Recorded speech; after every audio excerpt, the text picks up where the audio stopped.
Mike, how are things in the Windy City today? Good day today. Fun day at the rink. Well, you're in your second year as the head coach and GM of the Chicago Steel, one of the more successful franchises in the USHL over the past several years. And your history with that franchise, Mike, goes back a few years. You joined them as an assistant coach before taking over as the head coach and GM last year, and outstanding year last year. A little bit different this year as you've had to rebuild a little bit, and like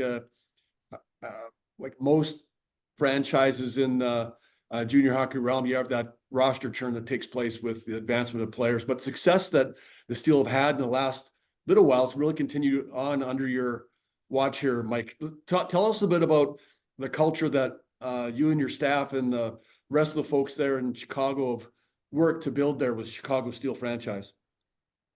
Yeah, so it's actually my seventh year with the organization, started as an assistant coach. And I think one thing you talk about, just culture, one thing that's been so unique about this place and what I love about it is it's a player first development mindset for the organization. And we've enjoyed, as you said, some winning over that time, but really our goal has always been to be the players that we're fortunate enough to work with here, to set them up for success here into their college careers and hopefully into their NHL careers. And so every year, I think we have an excellent staff this year. I've worked with a lot of really brilliant minds, great people here. And every year our goal is just to help our players as much as possible. It was interesting to me at the draft this past summer. Adam Fantilli, of course, one of your former players who won the Hobey Baker last year with Michigan after getting drafted and then made his NHL debut this year. Talked about Chicago and the role that it played. He was 2 years with the Steel, I believe, before going to play for the Wolverines. But he talked about everything that's done there at the facility, with the workout area, with the coaching staff, but it's not, of course, Adam Fantilli. I look at Owen Power, another number one NHL draft pick, of course, Macklin Celebrini. Everyone's talking about. His year at BU, and of course being potentially the first overall pick. So you have a history there, and it seems like it's keeping going this year. A lot of people are talking about Michael Hagee, for example, who is ranked highly by Central Scouting, the mid-year rankings. But every year is different, and you had 39 wins last year, Mike, and won the Eastern Conference, and you lost some players. But let's talk a bit about this year's roster, replacing guys like Jack Harvey and Macklin Celebrini and Jaden Perron. Let's talk about Michael Hagee a little bit, for example, the year that he's having been for you. Yeah, so every year is a different year. So for Michael Hage, he had such a tough bounce. Like, he came to us last year, and the first skate he had with us, he basically re-aggravated a shoulder injury from the summer, and he missed the whole year with us. And those first year of junior, those 16-year-old years are extremely important for anyone's development. And he was such a great teammate through it. He came back just after Christmas and finished his rehab with us and jumped right into the lineup the last few games of the season and into playoffs, and was an excellent player. And so for him, what he's doing this year and enjoying so much success, I think it's extremely remarkable, considering it's really also his first year of junior hockey, and especially recovering from a challenging injury like that. So a little bit about him, I guess, is he's got great size. He's a really good skater. He sees the ice very well, and he's just a very dynamic playmaker. He's a shot threat. He's a competitive kid, and he can play hard. He's one of the unique guys with that package, with the hard skill. And so he's been a really fun player to work with, and to see his development over the course of this year has been pretty special. And we're excited to see where he'll get to by the end of the year. He's another Michigan commit, I believe. And I apologize. I knew it was Hage too, and I just mispronounced it. Sorry about that. You do have some veterans coming back, of course, and Charlie Major, every time I watch a game, he seems to score the game-winning goal. Mick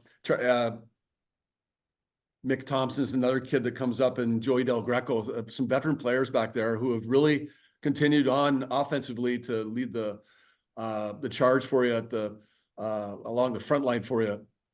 Mike, talk a little bit about maybe those three guys as veteran players with the team. Yeah, so Charlie is someone that's been in our organization for years.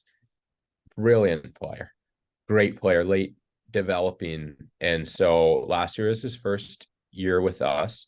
He was in more of a development role.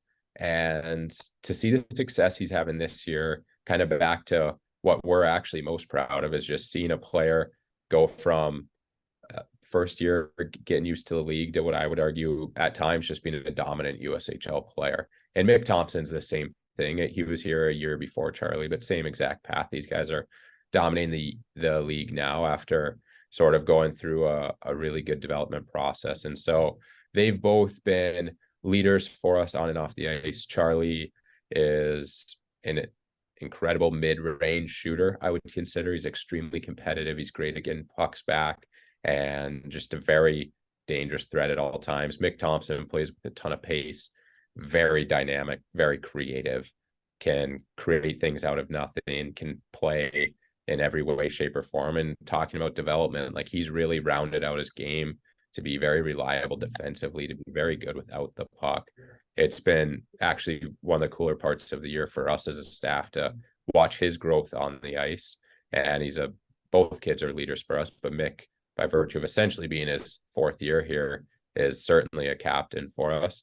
And then Joey, who you mentioned, we were lucky to get him in the draft, and it's his first year with us. And just one of those kids you want on the ice at all times, just makes the situation better for your team. Competitive, smart, can play any situation at any time, and just seems to improve the game. So definitely three great players there, all contributing in different ways, but great kids and players for us. Yeah, and then along the blue line with Michael Higgins and Thor Buffalo, you got a couple of blue liners there that have been USHL Defenseman of the Week over the course of the season. The blue line appears to be a strength for you too. Is that how you'd characterize it?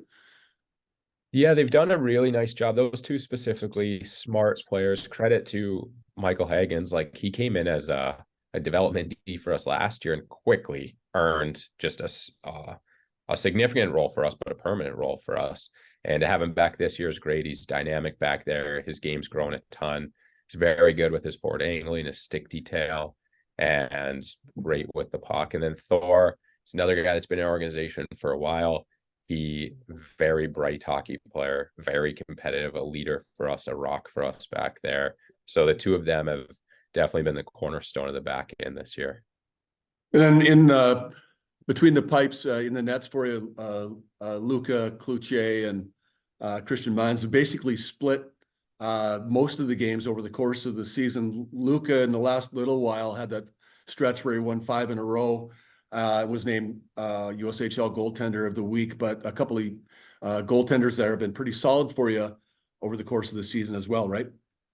Yeah, Christian's been great. So he was injured for a little while, which is why Luca played so much. In general, we try and give both guys an opportunity at this level. Just, those two are any year that we've been here, is we really try and give guys reps and experience at the junior level. It's, I think, where you have to learn how to play in different situations, on the road, at home, back-to-back nights, maybe a 3-and-3.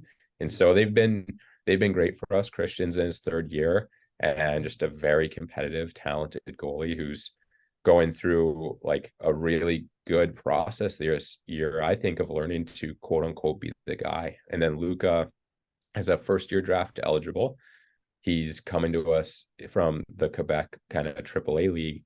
He's just taken off with his development and how much he's gotten better. And something we noticed very clearly for him when he came to visit last year, how committed he was to the process of getting better, how much he had a long-term view.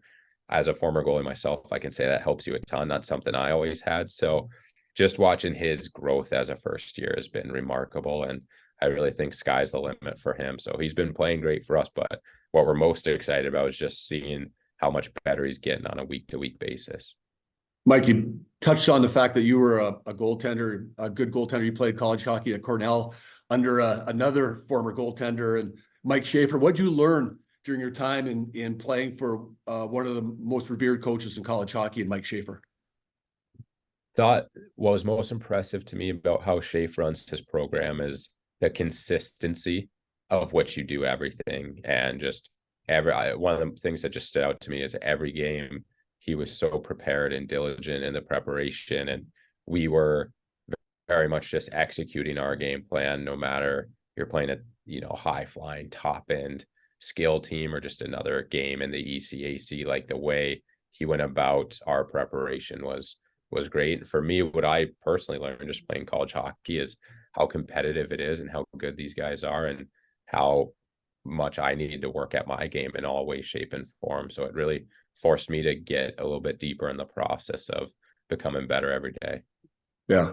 Thanks for that. I appreciate you joining us today. Excited to watch the Steel on the stretch drive down here in the back half of the season. And you've been on a little bit of run. Hopefully you can keep it going. You're on a couple of games for this weekend with Madison coming to town, then a trip to Cedar Rapids. So best of luck to the Steel, Mike, and I appreciate you joining us this afternoon for their edition of USHL in Focus. You got it. Thanks so much for the time. Appreciate it. All right. Thanks.